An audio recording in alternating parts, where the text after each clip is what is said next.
নমস্কার বন্ধুরা, Bhadreswar study centre চ্যানেলে তোমাদের স্বাগতম। তোমাদের জন্য একটা দারুণ সুখবর, রেলেতে নতুন নিয়োগ 2024, যেখানে টিকিট বুকিং ক্লার্ক পদে নিয়োগ করা হচ্ছে। এখানে তোমাদের আবেদনের লাস্ট ডেট 13ই মার্চ 2024। আবার নতুন নিয়োগ বিজ্ঞপ্তি প্রকাশিত হলো, যেখানে তোমাদের বয়স 18 থেকে 45 বছর এবং যোগ্যতা মাধ্যমিক। সম্পূর্ণ বিস্তারিত তথ্য এই ভিডিওর মাধ্যমে তোমরা জানতে পারবে, তাই জন্য ভিডিওটাকে কমপ্লিট দেখো, তাহলে তোমরা প্রপার ইনফরমেশন পাবে। তো মূল ভিডিওতে যাওয়ার আগে প্লিজ একটাই রিকোয়েস্ট, চ্যানেলটাকে অতি অবশ্যই সাবস্ক্রাইব করে বেল আইকন অল করে নাও এবং ভিডিওটাতে এখনই একটা লাইক করে দাও। তো চলো মূল ভিডিওতে চলে যাচ্ছি। তো বন্ধুরা, আমি পিডিএফটা ওপেন করে নিয়েছি। এখানে তোমাদের যে টিকিট বুকিং ক্লার্ক বা হল্ট কন্ট্রাক্টর পদে যে নিয়োগ করা হচ্ছে, সেক্ষেত্রে তোমাদের যে একটি অ্যাপ্লিকেশন ফর্ম তোমরা দেখতে পাচ্ছ, এই অ্যাপ্লিকেশন ফর্মটাকে কিন্তু তোমাদের সম্পূর্ণ নির্ভুলভাবে কিন্তু ফিল আপ করতে হবে। কীভাবে ফিল আপ করবে আমি সেটি দেখিয়ে দিচ্ছি। দেখো, এখানে নেম অফ দ্য অ্যাপ্লিকেন্ট, তো এটি কিন্তু তোমাদের ব্লক লেটারে কিন্তু লিখতে হবে, অর্থাৎ তোমার নামটাকে লিখবে, ফাদার নেম লিখতে হবে, ডেট অফ বার্থ দেবে, তারপরে হচ্ছে তোমার পার্মানেন্ট অ্যাড্রেস, সেখানেই ভোটার আইডি, আধার কার্ড বা ব্যাংকের পাসবই, যে কোনো একটি তোমাদের দিতে হবে। তারপরে আইডেন্টি প্রুফ, নয় প্যান কার্ড, না হলে ভোটার কার্ড, না হলে ড্রাইভিং লাইসেন্স, যে কোনো একটি তোমাদের আইডেন্টি প্রুফের জন্য দিতে হবে।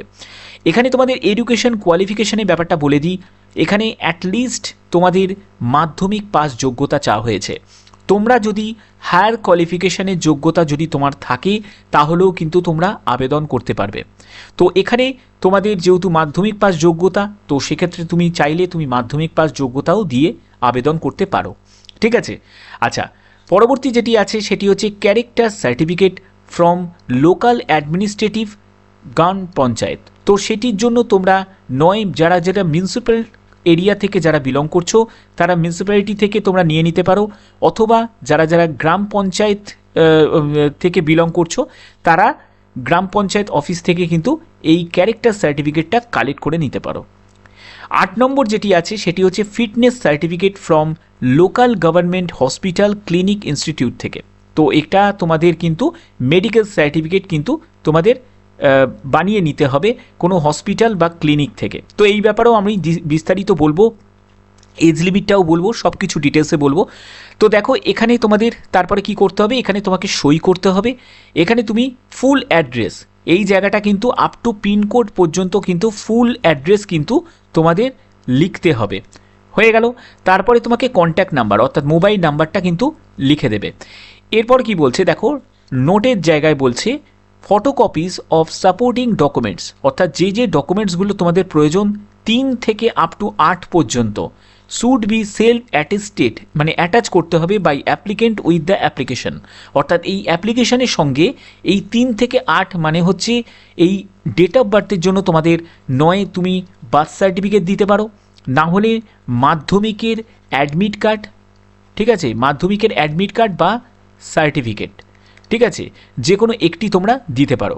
তারপরে তোমাদের এইখানে এই পার্মানেন্ট অ্যাড্রেসের জন্য এটা লাগছে, আইডেন্টি প্রুফ লাগছে, মাধ্যমিকের সার্টিফিকেট লাগছে, ক্যারেক্টার সার্টিফিকেট লাগছে, আর হচ্ছে ফিটনেস সার্টিফিকেট লাগছে।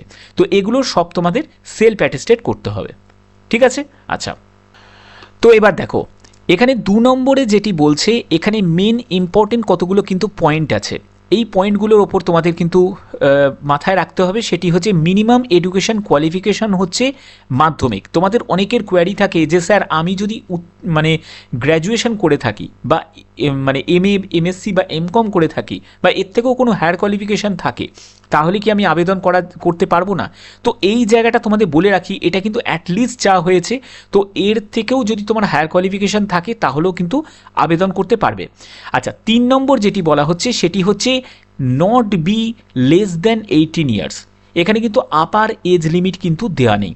তো আপার এজ লিমিট যেহেতু দেওয়া নেই, অর্থাৎ যে কোনো এজেই কিন্তু আবেদন করা যাবে। তবে আগের যে নোটিফিকেশান যতবার বেরিয়েছে, তো সেক্ষেত্রে আমি তোমাদের বলেছি যে একটি নোটিফিকেশানে ছিল, সেটি শিয়ালদা ডিভিশনে সম্ভবত ছিল, ইস্টার্ন রেলে। এটা যেমন এনএফআরের থেকে প্রকাশিত হয়েছে, তো এখানে দেখো 18 থেকে 45 বছর কিন্তু ছিল।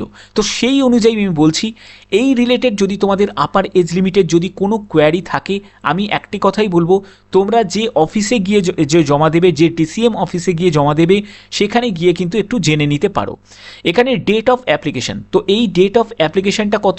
7/2/2024, 7/2/2024 হিসাবে তোমাদের কিন্তু মানে 18 থেকে 45 বছরের মধ্যে বয়স হতে হবে, ঠিক আছে। 4 নম্বর যেটি বলছে সেটি হচ্ছে ক্যারেক্টার সার্টিফিকেট। এটি লোকাল অথরিটি বা গ্রাম পঞ্চায়েত থেকে তোমরা কালেক্ট করে নেবে। মেডিকেল সার্টিফিকেট, এটি কেন নেওয়া হচ্ছে? মেডিকেল সার্টিফিকেট নেওয়া হচ্ছে কারণ তোমরা জানো যে এই হল টিকিট কন্ট্রাক্টর বা তোমাদের টিকিট বুকিং স্টাফের এখানে যে রিক্রুট যেটি হয়, তো সেখানে তোমাদের যে কাজ করতে হবে, তো সেক্ষেত্রে তুমি যদি তোমার শরীরে যদি কোনো সমস্যা থাকে, কোনো যদি রোগ থাকে, তাহলে সেক্ষেত্রে তুমি সেই কাজটা করতে পারবে না। তার জন্য এরা চেয়ে নেয় যে free from any communicable disease, অর্থাৎ তোমার শরীরে কোনো রকম কোনো মারণ রোগ নেই, তো সেই ব্যাপারটা কিন্তু আগে থেকে মেডিকেল সার্টিফিকেটের মাধ্যমে তারা জেনে নেওয়ার চেষ্টা করে, ঠিক আছে। তো এই হচ্ছে মেন যে পয়েন্ট সেগুলো, ওকে। এখানে তোমরা দেখতে পাচ্ছ যে তোমাদের এই যে নিয়োগটি হচ্ছে, তো এই নিয়োগটি তোমাদের নর্থ ইস্ট ফ্রন্টিয়ার রেলওয়ের তরফ থেকে নিয়োগটি করা হচ্ছে, অর্থাৎ এনএফআরের তরফ থেকে এই নিয়োগটি করা হচ্ছে নর্থ ইস্ট ফ্রন্টিয়ার রেলওয়ের তরফ থেকে। তোমাদের এখানে ডিভিশন দেওয়া আছে রঙ্গিয়া ডিভিশন। তো এখানে তোমাদের কি করতে হবে, এই যে অ্যাপ্লিকেশন ফর্ম এবং যে প্রয়োজনীয় যেসব ডকুমেন্টস বললাম, সেগুলোকে তোমরা অ্যাটাচ করে ড্রপ বক্সে গিয়ে জমা দিতে হবে। কোথায় গিয়ে জমা দেবে? সিনিয়র ডিভিশনাল কমার্শিয়াল ম্যানেজার রঙ্গিয়ার, addressing to senior divisional commercial manager Rangia, post office Rangia, district Kamrup, Assam. এই যে ঠিকানাটা দেখতে পাচ্ছ, এই ঠিকানায় গিয়ে কিন্তু তোমাদের জমা দিতে হবে। জমা দেওয়ার ডেট হচ্ছে 10ই ফেব্রুয়ারি থেকে শুরু হয়েছে। তো এখানে তোমাদের আবেদনের যে লাস্ট ডেট সেটি হচ্ছে 13ই মার্চ 2024, 3টের মধ্যে কিন্তু জমা দিতে হবে, ঠিক আছে। আরেকটি কথা বলে রাখি, এখানে যারা মেল ক্যান্ডিডেট তারাও যেমন আবেদন করতে পারবে এবং ফিমেল ক্যান্ডিডেট তারাও কিন্তু আবেদন করতে পারবে, ঠিক আছে। আচ্ছা, এখানে তোমাদের যে নিয়োগটি করা হচ্ছে সেটি দেখতে পাচ্ছ যে awarding contract to sales ticket through the halt contractor. তো এখানে কোথায় কোন হল্ট কন্ট্রাক্টর কোন স্টেশনে নেওয়া হচ্ছে, সেটি হচ্ছে তোমাদের রঙ্গিয়া ডিভিশন গুয়াগাছা হল স্টেশন, এখানে নিয়োগ করা হচ্ছে। এখানে তোমাদের 5 বছরের কন্ট্রাক্টে নিয়োগ করা হচ্ছে, তবে পরবর্তী সময় তোমরা জানো 5+5 অর্থাৎ 10 বছরের কিন্তু কন্ট্রাক্টে তোমাদের নিয়োগ করা হয়, ঠিক আছে। তো তোমাদের যদি কোনো কোয়ারি থাকে, অবশ্যই তোমরা কিন্তু এই যে ওয়েবসাইটটা দেখতে পাচ্ছ অফিসিয়াল ওয়েবসাইট, এখানেও কিন্তু তোমরা জেনে নিতে পারো বা তোমরা ফর্মটাকে অ্যাপ্লিকেশন ফর্মটা কিন্তু ডাউনলোড করে নিতে পারো, ওকে। আচ্ছা, তো এটি হচ্ছে রঙ্গিয়া ডিভিশনের আন্ডারে গুয়াগাছা হল স্টেশনের আন্ডারে যেসব ছেলেমেয়েরা আছে তারাই কিন্তু শুধুমাত্র আবেদন করতে পারবে। তোমরা অবশ্যই তোমাদের স্টেশনের নাম, তোমাদের নিয়ারেস্ট স্টেশনের নাম কিন্তু তোমরা উল্লেখ করবে, কমেন্টে লিখবে এবং তার সাথে সাথে তোমাদের ডিস্ট্রিক্টের নামটাও কিন্তু অতি অবশ্যই লিখবে। তোমাদের ডিস্ট্রিক্টের নাম আর হচ্ছে তোমাদের স্টেশনের নাম কিন্তু কমেন্টে লিখবে, ঠিক আছে।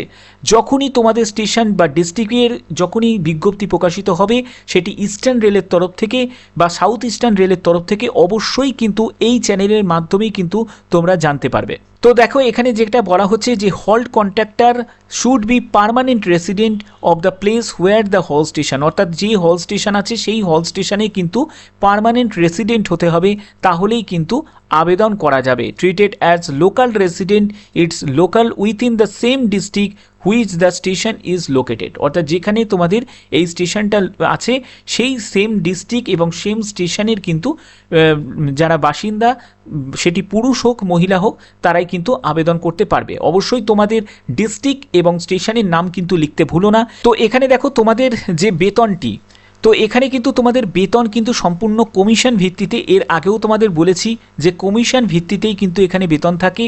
1 টাকা থেকে 15,000 টাকার মধ্যে 15% মতো থাকে, 15,001 টাকা থেকে 50,000, 12% থাকে, 50,000 টাকা থেকে 1 লাখ টাকার টিকিট সেলিংয়ের ওপর 9% এবং 1 টাকা থেকে 2 লাখ টাকার মধ্যে 6% এবং 2 লাখ 1 টাকা থেকে তার বেশি যদি হয় তখন 3% মতো কমিশন কিন্তু থাকে। তো এই কমিশন ভিত্তিতেই কিন্তু তাদের বেতন নির্ধারণ করা হয়।